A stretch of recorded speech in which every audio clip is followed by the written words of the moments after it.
mengenai meiosis 1, yang mana pengertian meiosis adalah pembelahan sel anak dengan jumlah kromosom setengah dari jumlah induknya.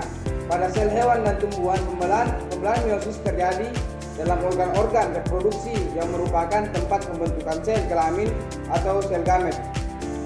Pembelahan meiosis adalah pembelahan yang terjadi pada kelamin atau gamet, ditandai juga melalui 2 kali pembelahan yang menghasilkan 4 sel anakan yang bersifat haploid atau simbol N dan berbeda dengan induknya, di mana pembelahan meiosis juga bertujuan untuk menghasilkan gamet melalui gametogénesis. Tahap meiosis 1 yaitu profase, anafase, metafase, telofase, di mana meiosis 1 ini merupakan tahap reduksi kromosom yang tentunya juga dimulai dari tahap awal berupa tahap profase yang merupakan tahap atau fase pertama, dibagi lagi menjadi beberapa tahap, yaitu diantaranya laktoten, ada zigoten, ada pakiten, ada diploten, dan ada dialanesis.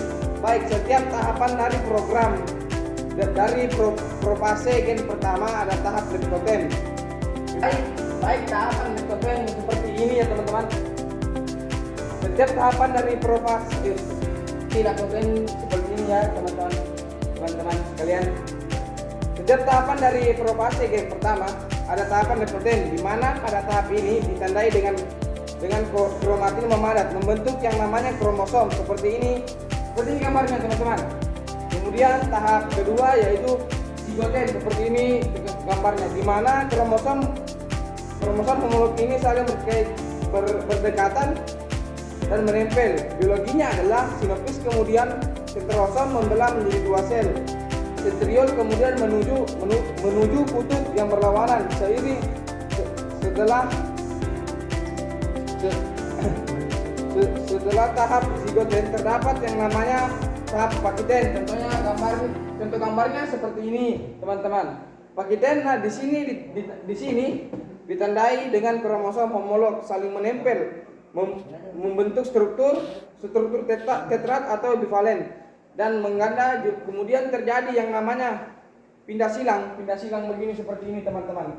Pindah silang atau crossing over gen pada kromosom homolog. Di kias, makna kias ini yaitu bagian lengan 2 kromosom yang saling menempel. Nah, pindah saling menyebabkan terbentuknya sel gamet dengan susunan gen baru. Kemudian setelah tahap pakiten ini terjadi tahap diploten teman-teman, seperti yang ini teman-teman.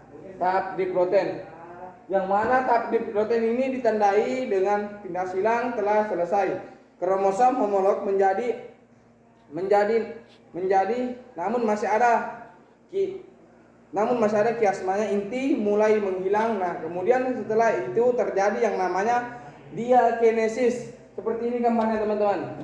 Tidak mempunyai lingkaran seperti yang lainnya. Dia beda dari yang lain teman-teman. Diakinesis ini yaitu ditandai dengan kromosom homolog sudah berpisah, di mana inti sel telah menghilang juga. Jadi ini untuk hasil akhirnya profase. Nah, selanjutnya tahap metafase 1, di mana tahap ini ditandai dengan yang kita ketahui pertama yaitu kromosom homolog. Seperti ini teman-teman. Metafase 1 seperti homolog.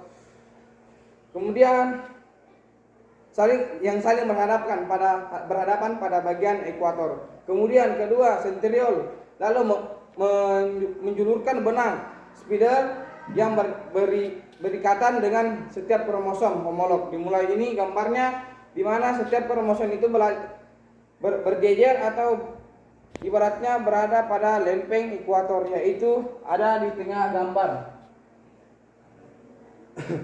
Kemudian setelah tahapan metafase, selanjutnya adalah tahapan anafase.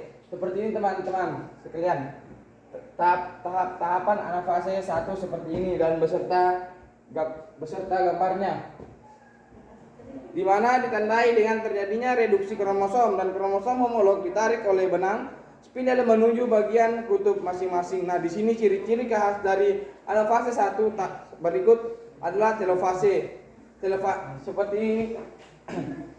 Fase 1 di mana terdapat 3 hal yang penting untuk kita perhatikan, yaitu pertama kali inti sel mulai terbentuk kembali, kemudian kedua sentriol kembali menjadi sintromer, dan yang ketiga yaitu terjadinya yang namanya proses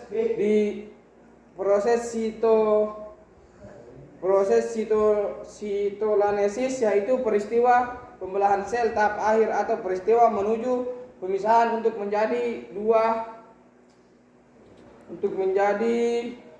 dua anakan sel. Contoh gambarnya itu seperti ini teman-teman sekalian. Nah, setelah melalui keempat tahap ini utama dari meiosis 1 ini, maka didapatkan hasil akhir dari meiosis 1 ini berupa menghasilkan 2 sel anakan dengan kromosom haploid, karena terjadi proses produksi kromosom. Di sini juga terjadi yang namanya interkinesis, yang merupakan jeda waktu antara meiosis 1 menuju meiosis 2. Ya, itulah saja teman-teman paparan saya pada materi kali ini teman-teman, tentang meiosis 1. Sekian dari saya teman-teman. Assalamualaikum warahmatullahi wabarakatuh.